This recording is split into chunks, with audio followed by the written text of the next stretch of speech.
이거 좀 정말 몰랐던 얘기예요. 왜죠? 저는 그걸 과대광고라고 그래요. 저는 이거 진짜 이 질문이 올 줄 알았는데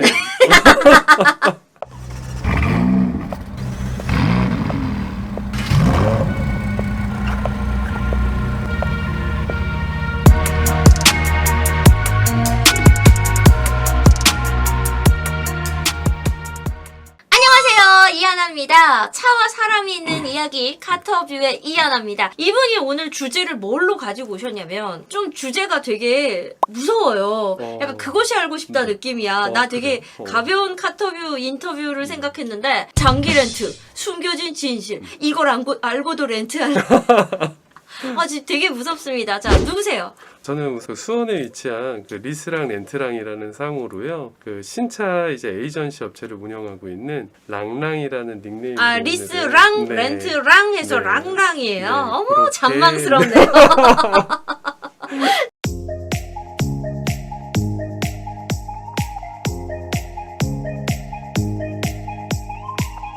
자, 우리 랑랑님. 네. 그러면 그 렌트 업계에서 몇 년이나 일하셨어요? 지금 대략 그래도 한 5년 정도는 지금 실질적으로 이제 운영을 하면서 지금 보고 있고요. 이 업무를 보고 있죠. 자, 오늘 주제가 장기 렌트 숨겨진 네. 진실이에요. 네. 무슨 뜻인가요? 이게 지금 장기 렌트라고 뭐 검색만 해보셔도 뭐 장기 렌트에 대한 뭐 장점이라든지 뭐 부각되어 있는 뭐 부연 설명들이 엄청나게 많으실 거예요. 맞아요. 근데 이제 대다수 저희가 상담을 실제로 해보면 그 부분만 이제 얘기를 하시고 진행을 하시는데 네. 실제로 이제 장기 렌트를 이용을 하시다가 네. 당황스러운 일들이 좀 있죠. 이거 모르면 너네 큰일 나 약간 이런 거. 아무도 얘기를 안 해주니까 그걸 왜 이제 와서 얘기를 하죠? 라는 분들이 많죠. 장기 렌트 숨겨진 진실 첫 번째는 뭔가요? 우선은 제일 많이 발생이 되고 그리고 누구한테나 올 수 있는 네. 이제 사고죠. 실제로 이제 장기 렌트를 이용 중에 네. 사고가 나셨어요. 그럼 이제 제일 먼저 사고가 났기 때문에 당황스럽죠. 여기서 이제 전제 조건이 네. 뭐 내가 과실이 없다. 라고 하는 사고는 관계가 없어요. 해당 사항이 없는데 내가 실수를 할 수도 있는 거고 내가 실수하지 않았지만 과실이 잡힐 수도 있죠. 뭐 나는 10%, 20%, 상대방은 80%지만 네. 그랬을 때 이제 내가 이제 보험 접수를 하겠죠. 그렇죠. 보험 접수를 통해서 이제 내 차량을 수리를 받아야 되잖아요. 네. 그랬을 때 이제 내 차량이 예를 들어서 뭐 BMW다. 그럼 BMW 차량의 수리를 받으려면 서비스 센터로 가야겠죠? 다 그렇게 생각을 해요. 당연히 서비스 센터로 가서 수리를 받아야 된다라고. 그렇죠. 그러나 갈 수가 없어요. 보증 기간이 남았는데도. 남아 있어도. 네, 아직 내 보증기간 워런티가 살아있고 나는 내 과실이 10%밖에 안 되고 20%밖에 안 되지만 서비스 센터로 갈 수 없다. 이거 좀 정말 몰랐던 얘기예요. 왜죠? 그 이유는 장기 렌트는 금융사에 지정되어 있는 지정 정비 공장으로 가셔야 돼요. 그래서 이제 내 차 사고에 대해서 접수 처리를 하게 되는 동시에 금융사에서 각 지역에 따른 지정 업체를 다 문자로 전송을 해줘요. 그쪽에 들어가서 접수를 해야 되고 오로지 그쪽 정비 업체를 통해서 수리를 받아야 돼요. 자, 지금 채팅창에서 그러면 그 배정업체에서 만약에 덤태기 씌우면 그대로 그거 당해야 되나요? 가격 비교를 할 수가 없잖아요. 꼭 그렇지는 않아요. 왜냐면은 이제 그 해당 금융사에서도 어떤 감사 시스템이 다 있고 네. 그리고 해당 금융사에서도 이제 그 부서에 해당 차량에 대한 사고에 대해서 이제 관리하고 확인하고 네. 검증하는 이런 부서들이 따로 있어요. 그래서 뭐 그 해당 그 업체가 수리 이익을 네. 받기 위해서 필요 없는 걸 했다거나. 필요 없는 걸 한다거나 이럴 수는 없죠. 지금 채팅창에서 넥소 이런 거는 하이테크 반에서만 수리가 가능한데 이것도 지정 업체들이 다 있는 건가요? 특성이 좀 있는 차량들은 네. 아마도 현대 쪽에서 이제 지원을 할 거예요. 근데 이게 비율이 너무나 적잖아요. 사실 대개 적용을 받는 시스템은 아니에요. 아니 그러면 이거 약간 그 금융사의 횡포 아니에요? 이게 네. 그렇게 받아들일 수도 있어요. 그냥 이렇게 뭐 표면적으로 봤을 때는. 네. 근데 사실은 그런 뜻에서 이제 금융사가 시스템을 마련을 해놓은 게 아니라 네. 예전에 장기 렌트가 초창기에 이제 나와서 이제 적합한 시스템이 이제 판매가 시작이 됐었을 때 가장 주요 원인은 보험 사기.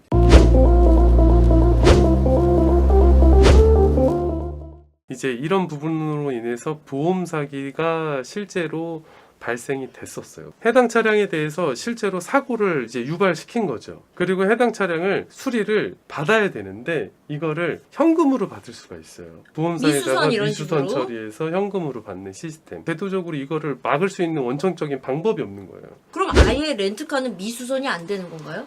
미수선을 방지하고자 지정 정비 공장으로 가는 거고 사실상 네. 지금 제가 알기로는 이 미수선 처리는 장기 렌트는 안 돼요. 와, 네. 이것도 아무도 안 네, 알려줬어요. 안 장기 렌트는 미수선이 안 된다. 안 돼요. 왜냐면 우리 보통 이렇게 누가 이렇게 꽁 박았는데 네. 별거 아니면 에이 그냥 저 10만 뭐 원 개인적으로는 주고 그렇게 하실 수 있으나 20만 원 주고 하는- 나중에는 원상복귀를 해야 돼요. 여기서 또 원상복귀를 하지 않는다고 하면 네? 우리가 감가상각에 대한 페널티가 또 청구가 돼요. 내가 수리를 하지 않고 약정 네. 기간이 끝나시고 반납을 했다라고 하면 그 해당 금융사에서 다 확인을 하고 이거는 지금 수리가 완벽하게 원상복구가 돼 있지 않다라고 하면 보증금에서 차감을 한다든가 아니면은 해당 금액이 얼마라고 고지를 하고 청구를 합니다. 감가 페널티가 없는 금융사는 없나요? 없는 금융사는 한 군데밖에 없어요. 오. 금융사가. 우리가 장기 렌트를 금융사 취급하는 곳이 네. 많지가 않아요. 없는 곳은 JB 우리캐피탈이라는 곳이 없어요. 네. 그럼 거기는 이제 좀 긁히고 이런 거에도 감가가 없는 거예요? 그렇죠. 나중에 나중에 반납할 이제 때? 원상복구에 대한 의무는 있지만 아. 뭐 예를 들어서 내가 과실이 아닌데 내 조수석 문짝을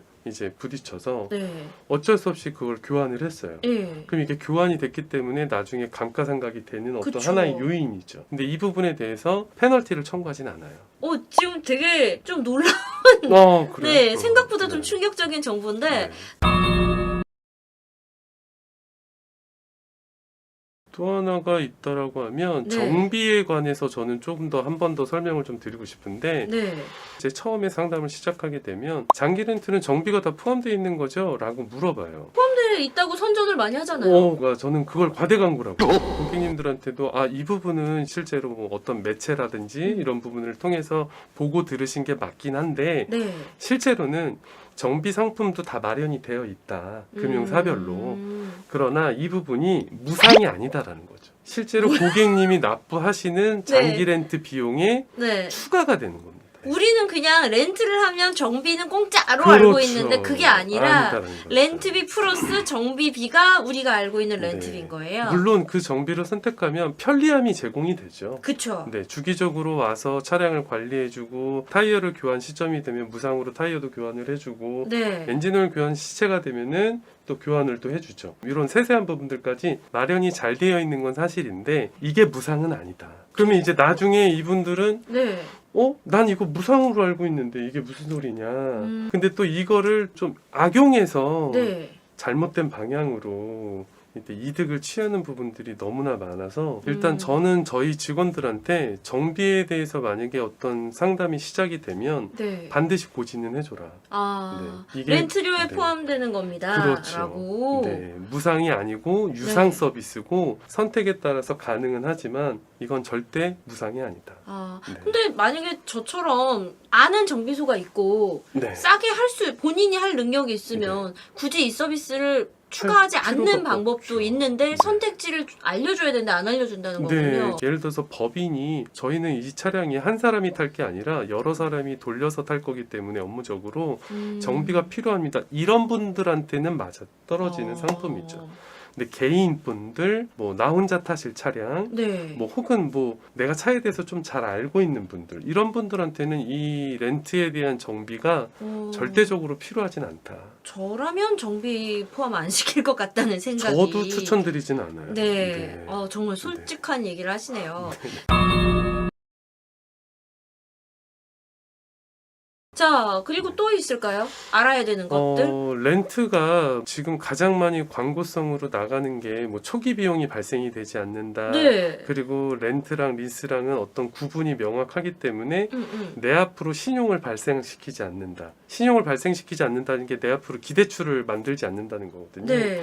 이제 이런 부분들에 대한 장점이 워낙 많이 이제 부각으로다가 설명이 되어 있는데 그것 때문에 구입을 하시는 분들이 실제로 좀 있긴 있어요. 어차피 지금 당장 발생될 거는 아닌데 저 나중에 부동산 대출 때문에 제 앞으로 차량에 대해서 좀 기대출이 발생되면 안 될 것 같아요.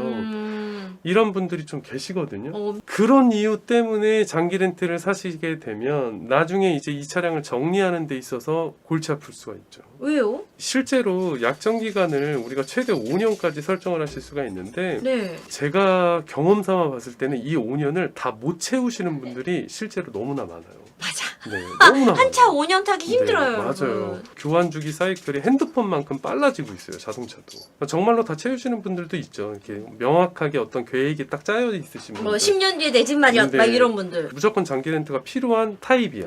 이런 분들한테는 맞죠. 근데 내가 당장 비용이 실제로 처음에 초기 비용이 발생되지 않는 점을 이용해서 차량을 빨리 갖고 싶은 마음에 장기 렌트를 쓰시는 이제 좀 나이가 좀 젊으신 분들도 계시고 네. 그리고 또 당장 내가 차량이 좀 빨리 필요해서 급한 마음에 장기 렌트는 심사가 또 리스보다는 조금 빡빡하진 않아요. 아, 리스 네. 심사에서 심사에서 떨어지는 분들 진짜 많거든요. 많죠. 근데 그래서, 그보다는 장기 렌트가 조금 더 조금은 편하군요. 나아요. 예전에는 어. 그 차이가 정말 컸다고 하는데 네. 지금은 뭐 그 정도까지는 아니지만 그래도 아직까지 차이는 난다. 그러다 보니까 장기 렌트 구입을 하시고 네. 나중에 이제 약정 기간 다 못 채우시고 정리를 해야 되는 상황이 왔을 때 네.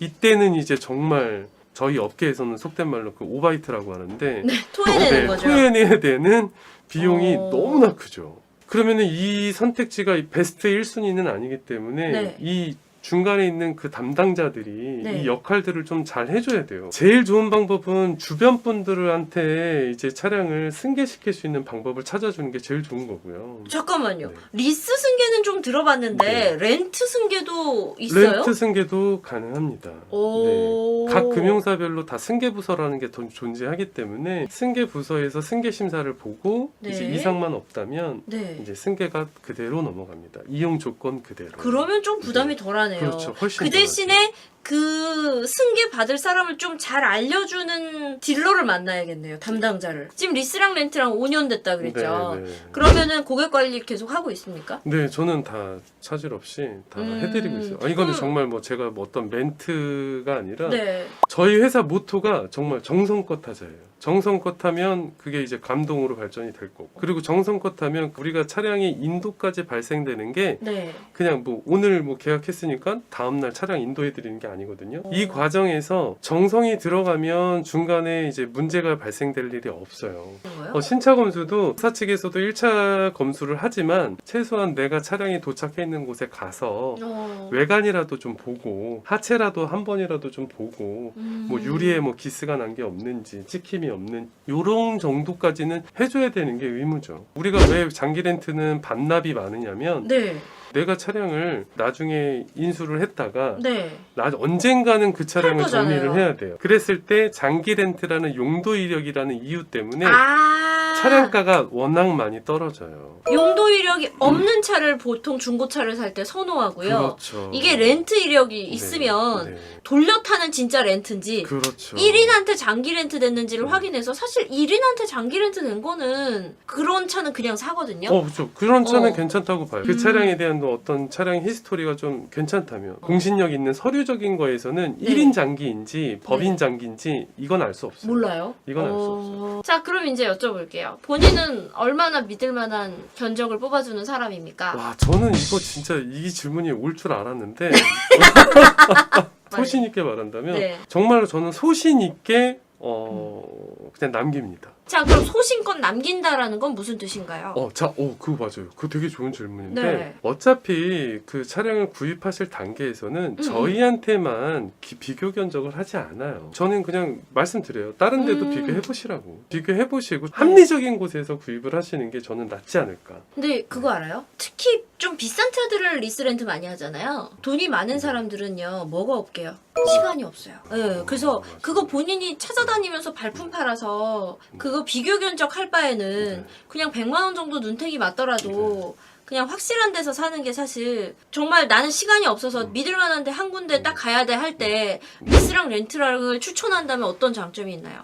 스케줄이 크게 지장만 없다면 네. 제가 직접 다 움직이거든요. 움직인다는 게 네. 뭐 예를 들어서 요즘에 그 인탁송이라고 해서 탁송 기사분들이 워낙 많아요. 맞아요. 근데 그 탁송 기사를 이제 우리가 의뢰를 해서 사고가 발생되는 일이 종종 있어요. 그럼 거기에서 발생되는 분쟁들이 생기거든요. 그쵸. 네, 그게 또 고객님한테 연장선으로 넘어가요. 제가 뭐 어느 고객한테는 그렇게 하고 어느 고객한테는 그렇게 하지 않는다라는 건 아니고 그래서 저는 충남에 수년째 관리해드린 고객이 있으신데 그분께서 이제 네. BMW를 타시는데 그쪽에는 서비스 센터가 가까운 거리가 없어요. 그래서 차량에 문제가 생기시면 저희한테 1차적으로 사진도 찍어서 보내주시고 아 이런 문제가 생겼는데 어떻게 해야 되죠? 라고 물어봐요. 그럼 저는 그냥 제가 가요. 제가 가서 그 차를 제가 직접 운행하고 수원 서비스 센터까지 맡겨드려요. 그래서 어드바이저를 연결을 해드려서 이제 차량을 수리를 다 깔끔하게 해드리고 그리고 나서 이제 갖다 드리는 것까지. 그럼에도 불구하고 이런 사람들은 장기 렌트를 해야 된다. 장기 렌트는 원래 법인의 특성이 딱 가장 최적합화돼 있지 않나. 법인도 여러 가지 법인 형태가 있는데 네. 다수가 이용할 차.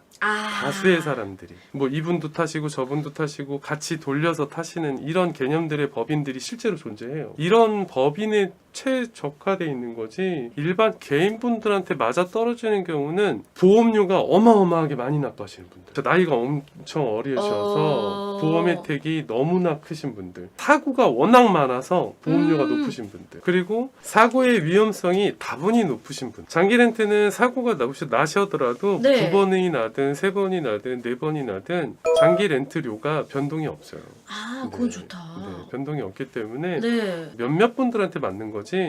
장기 렌트가 정말 대중화가 돼 있는 건 사실인데 네. 너나 할 거 없이 다 적합하진 않다. 자, 이하나의 카터뷰. 오늘은 리스랑 렌트랑 대표님하고 이야기를 나눠봤어요. 네, 닉네임 랑랑님께서 어떠세요? 인터뷰 해보니까. 이게 사실 카메라 앞이 처음이라서 아, 저도 이게 네. 뭐 조금 은근히 좀 부담도 되고 네. 긴장도 되긴 하네요. 사실 장기 렌트가 되게 생소했거든요. 요즘 이야기는 그렇죠. 많이 들리는데 네.